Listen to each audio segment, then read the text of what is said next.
Okay, sorry, that's us. Kevin is a criminal justice major. Can Kevin double count a major elective course with an explorations course? Why or why not? So we said no because for the criminal justice major, it's a 36 unit requirement, so it doesn't work. Upper division, so it doesn't meet the 39, Yeah. the upper division minimum. Perfect. Did everyone hear that? Yes. Okay, perfect. The table with Julia. Julia is a communication major. Will communication 371 count for explorations? Why or why not? And we said no because you can't take a major department course for explorations. That's correct. The table with Michael. Michael's a public health major. Can Michael take biology 336 to count as a major elective and in explorations? Why or why not? We said yes, he can because it's the Bachelor of Science degree with over the units required, and then biology 336 is a natural science. Perfect. And then how many upper division units are required for the major? 40, yeah, 45. Perfect, yeah. So on the final, when I ask that, I'll probably specifically be looking at the number of units and then, does the exception apply? Perfect. The table with Annette. Annette is a philosophy major. Can she take a major elective course and double count in explorations? Why or why not? So the philosophy major is a BA degree, and the minimum number of units for the major is 27. But the courses that she has to take are both philosophy courses, so she can't double count for explorations. Right, because no courses required for the major are outside the major department. Right. That's perfect. The table with Robert. Robert is a political science major. Can he take women's studies 375 to count as a major elective and in explorations? Why or why not? So we said yes because it's a Bachelor of Arts, so it's 27 units completed, requires 40 for his major, and then it's listed under both categories. So it's something. How many units does it require for the major? For political science? 27. Oh, Perfect. okay.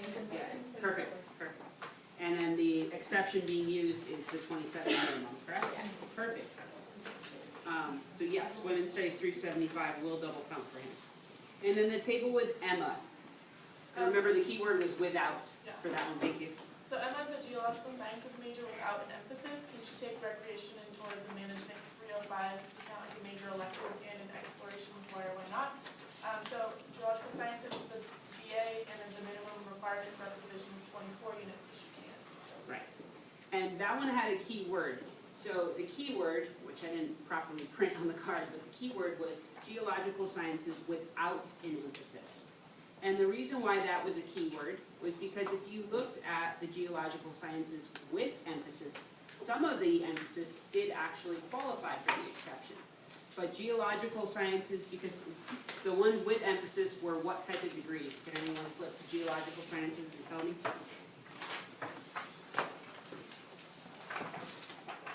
So any of the ones, Bachelor of Science.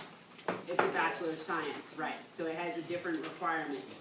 But the one without an emphasis was a Bachelor of Arts. So that requirement goes down from the 39 exception all the way down to 27. Okay, any questions?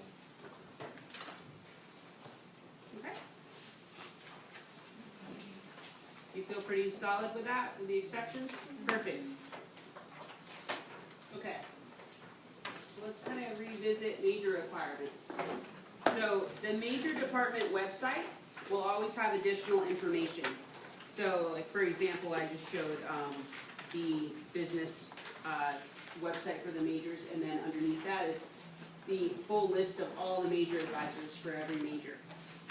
So at orientation, especially when you're working with transfer students, because they're already going into their upper division major, this policy is another great opportunity to point out to students where you can find information in the catalog.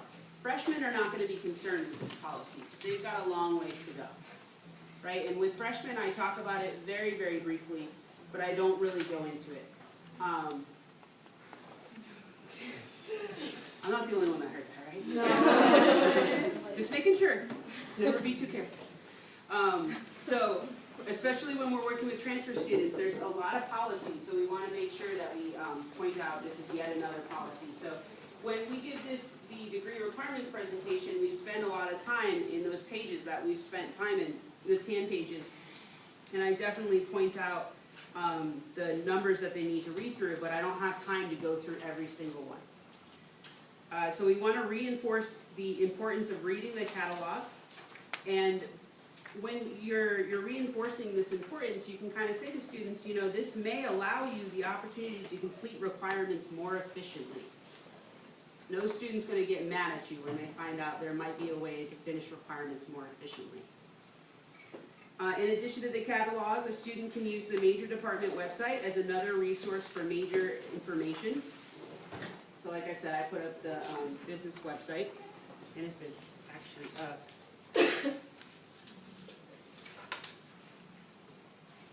So this leads you right to the business website and where they can find out all sorts of information about the major. So the major department website contains information about the courses, the major requirements, internships, and lists, and how we'll have a list of advisors and contact information.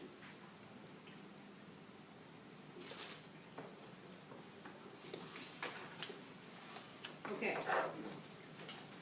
So let's talk about minor requirements. You can find minor requirements on page 88.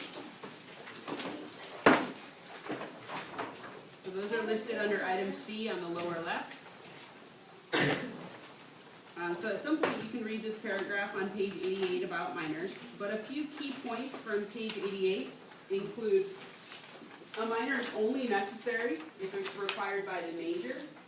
Courses graded credit may not be used to fulfill upper division requirements in the minor, except for those identified in course listing only as offered credit, no credit, so just like the upper division major. 296, 496, and 596 courses may be applicable to the minor only with department chair approval. So that just means those courses won't automatically clear minor requirements, they have to get department chair approval. Upper division courses in the minor may not be counted towards the major or another minor, but may be used to satisfy GE explorations. And lower division courses in the minor may be used to satisfy lower division GE and major prep. But as it was pointed out earlier, then you've got to watch those unit limits from one department. Pretty good on that? Any questions? Okay. So let's look at an example. So let's look at, oh, that's not my example. Let's look at page 211 at the dance minor. And I'm going to have a volunteer read me what the dance minor consists of.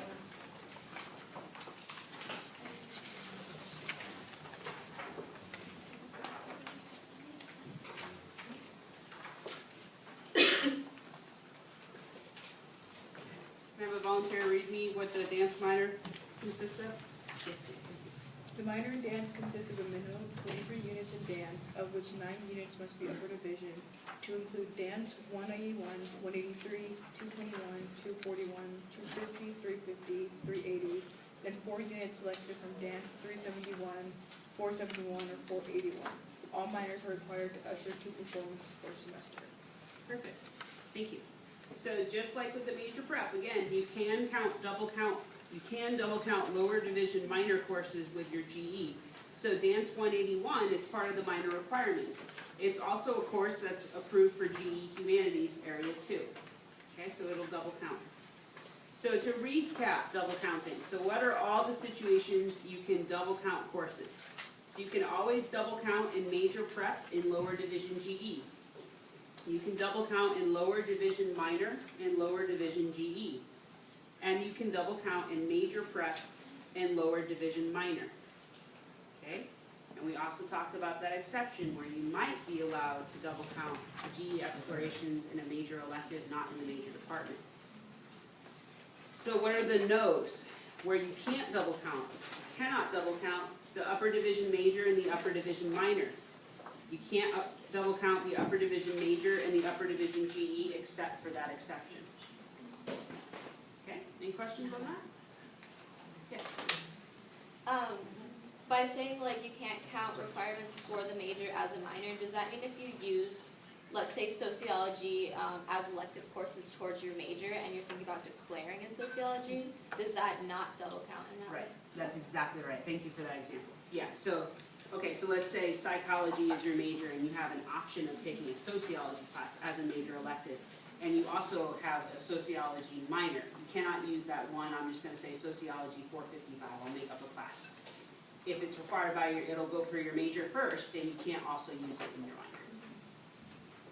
Perfect, thank you, yes. So then to clarify again, if you were like a psychology major or something and you took like sociology, just as like a PE class, is that, and then you later on declared that minor, would that be fine? Or, like if you just taken a random major class and later on you decide you want some random minor, But it wasn't required for your major? yeah, so then it's fine. Okay, Sorry. yeah, no, that's okay, I see where you're going. So basically what you're asking is, can you double count an upper division minor with your upper division GE? No, lower division, so that always counts. Oh, lower division always counts, yeah, lower division you can always double count. Okay. But let's just talk about that very briefly, I don't wanna get too into it, but, so if this were to come up, if a student does have a minor, so we went through this whole thing where you have to know what the exception is for the major, okay? But if the student, let's say they have a sociology major, or sociology minor, I'm sorry, and they have something entirely different for their major, let's say they have math as their major, and socia as their minor, and they had a class that counts as an upper division GE, and it would work for their minor. Yes, they could actually double count that because it's their minor, not their major. However, what do you have to watch for? It was mentioned, the unit limits, that's exactly right. Yeah, you have to watch for that. Because if it's your minor, chances are you did a lot of double counting with your lower division GE. So chances are you've already maxed the limits. Does that make sense? Yeah. Perfect. Any other questions on that? Yes. For like language minors, if someone took the language in high school, so they passed over, a certain proficiency level, but they didn't get credit in those, does that mean they still have to take, like for Spanish, it's 18 to 19 units, so they have to take 18 to 19 units, and those classes that they passed don't count for anything? If you look at the Spanish, it's really tricky Okay. because they're accounting for students. Language minors are always going to account, and majors for that matter, are going to account for students that have already had past experience in the language, whether they're native speakers or they took a language in high school or whatever it may be. And with those, you'll often see like if you look at the prep, for example, it'll say 0 to a certain amount of units. Okay. So yeah, that student would just work with that department to figure out what the appropriate placement for them is. Thanks. Yeah. Any other questions?